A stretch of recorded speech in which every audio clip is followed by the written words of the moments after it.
অসম নাগালেণ্ড সীমান্ত উন্নয়নত বাধা প্ৰদান নগা প্ৰশাসনৰ গুৰুত্বপূৰ্ণ পথ পুনৰ নিৰ্মাণক লৈ আপত্তি নগা প্ৰশাসনৰ দাবীত পথ নিৰ্মাণ বন্ধ কৰাক লৈ তীব্ৰ প্ৰতিক্ৰিয়া এবাৰ অসমৰ উন্নয়নক বাধাগ্ৰস্ত কৰি অসমৰ আভ্যন্তৰীণ বিষয়ত হস্তক্ষেপ নগা ৰাজ্যৰ নগাসকলে অসমৰ ভূমি বেদখলৰ চক্ৰান্তৰে বন্ধ কৰিছে পথ নিৰ্মাণৰ কাম সীমান্তৰ অতি গুৰুত্বপূৰ্ণ মেৰাপানী নেঘেৰিবিল মিচিং কলাজান হৈ যোৰহাট সংযোগী পথটো স্থানীয় বিধায়িকা অজন্তা নেগুৰ উদ্যোগত পুনৰ নিৰ্মাণ চলিছিল যদিও নগা প্ৰশাসনে বিবাদমান ভূমিত এই পথটো নিৰ্মাণ হৈছে বুলি সীমান্তত নিয়োজিত নিৰপেক্ষ বাহিনী CRPFক আপত্তি প্ৰদৰ্শন কৰি পথ নিৰ্মাণ বন্ধ কৰিবলৈ দাবী তোলে CRPFে নগাৰ এই দাবী গ্ৰহণযোগ্য হয় নে নহয় সেয়া বিচাৰ্য নকৰাকৈ এই গুৰুত্বপূৰ্ণ পথটো 30 জুন তাৰিখে নিৰ্মাণ বন্ধ কৰি দিয়ে ফলত ঠিকাদাৰ পক্ষ পথটো পুনৰ নিৰ্মাণ বন্ধ কৰিবলৈ বাধ্য হয়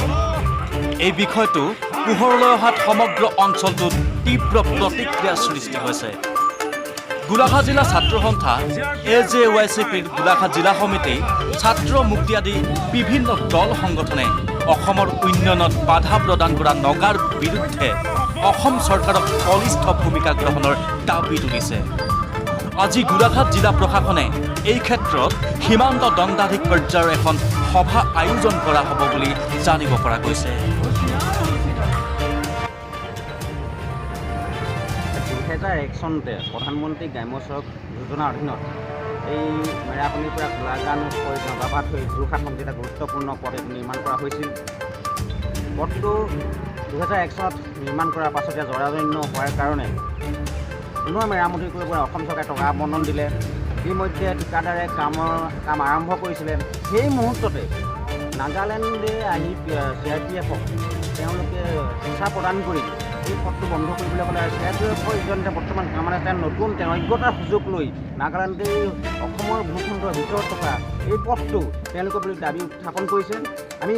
অসম চৰকাৰ গোলাঘাট জিলা প্ৰশাসনক এটা কথা আমি দাবী উত্থাপন কৰিছোঁ যে কোনো কাৰণতে এই পথটো নাগালেণ্ডৰ অধীনস্থ নহয় আৰু হ'ব নোৱাৰে আমি অসম জাতীয় যুৱ ছাত্ৰ পৰিষদে নাগালেণ্ডক আমি সক্ৰিয় প্ৰদান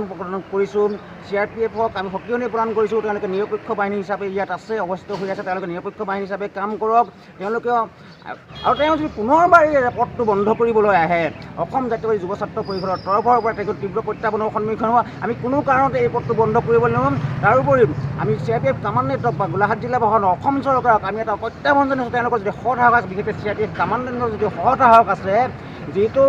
আমাৰ অসমৰ ভূখণ্ড পৰে 0 পইণ্ট বুলি কয় যিটো বৰ্তমান নাগালেণ্ডৰ ৰেঞ্জ অফিচ আছে সেই ৰেঞ্জ অফিচলৈকে যিখিনি মাটি আছে সেই মাটিটো পুনৰাই অসমৰ মানচিত্ৰত অন্তৰ্ভুক্ত কৰিবলৈ আমি গোলাঘাট জিলা প্ৰশাসন অসম চৰকাৰ আৰু এই বৰ্তমান যিজন CRPF কামাণ্ডেণ্ট আছে তেওঁক আমি প্ৰত্যাহ্বান জনাইছোঁ